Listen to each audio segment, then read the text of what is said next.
Assalamualaikum warahmatullahi wabarakatuh. Perkenalkan, nama saya Khairani Nuraswati Wibowo dari kelas 10 Kuliner 1. Hari ini saya akan mempresentasikan tugas sejarah Indonesia dengan tema masa praaksara dan asal-usul nenek moyang Indonesia. Si praaksara itu, praaksara diambil dari kata pra yang berarti sebelum dan aksara yang berarti tulisan. Praaksara itu adalah masa di mana manusia belum mengenal tulisan. Masa di mana manusia masih menggunakan batu dan logam sebagai teknologi kala itu. Dan masa ini berakhir saat manusia sudah mulai mengenal tulisan. Bagaimana sih kehidupan zaman praaksara pada saat itu? Yaitu masyarakat bersifat nomaden, mereka hidup mengembara dan pindah dari tempat yang satu ke tempat yang lain, hidup dalam kelompok yang kecil, memenuhi kebutuhan dengan berburu dan mengumpulkan makanan yang ada di sekitarnya. Nah, manusia juga mengalami perubahan yang disebut evolusi, yaitu dari Meganthropus, Pithecanthropus, dan Homo sapiens. Kita akan membahasnya satu persatu. Dari yang pertama yaitu Meganthropus. Meganthropus disebut juga manusia kera tua, karena ini adalah spesies pertama manusia.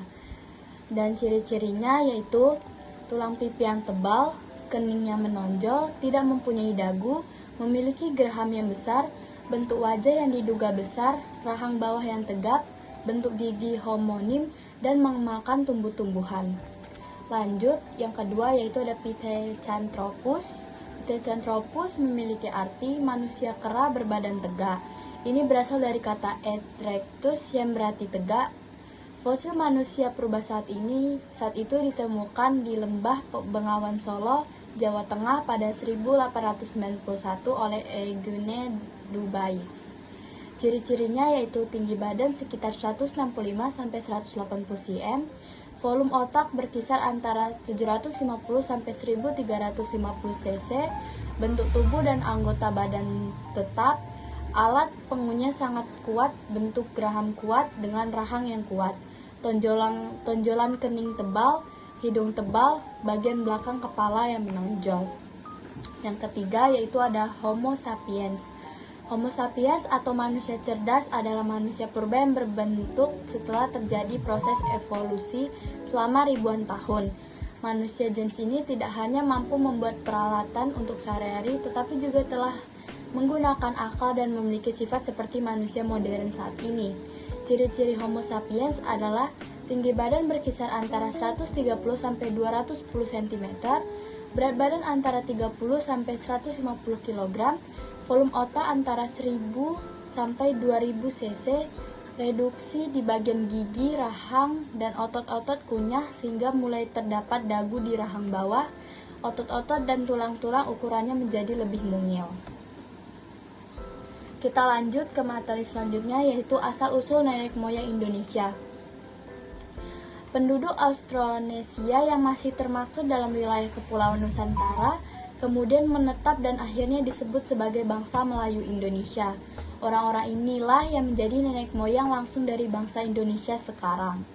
Lanjut saja ke teori-teori nenek moyang.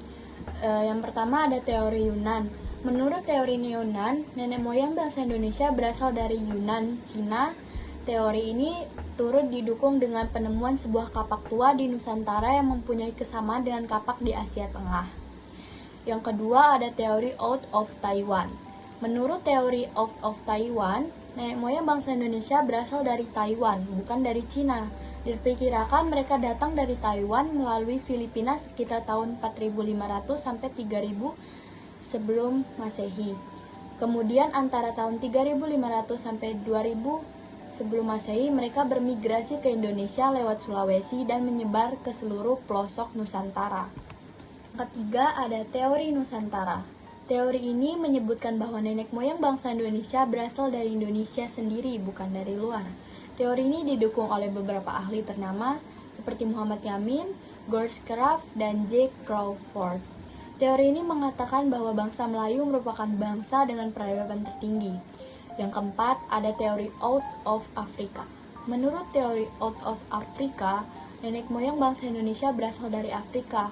Teori ini menyatakan salah satu jenis manusia purba yaitu Homo sapiens adalah spesies manusia modern yang merupakan nenek moyang bangsa Indonesia.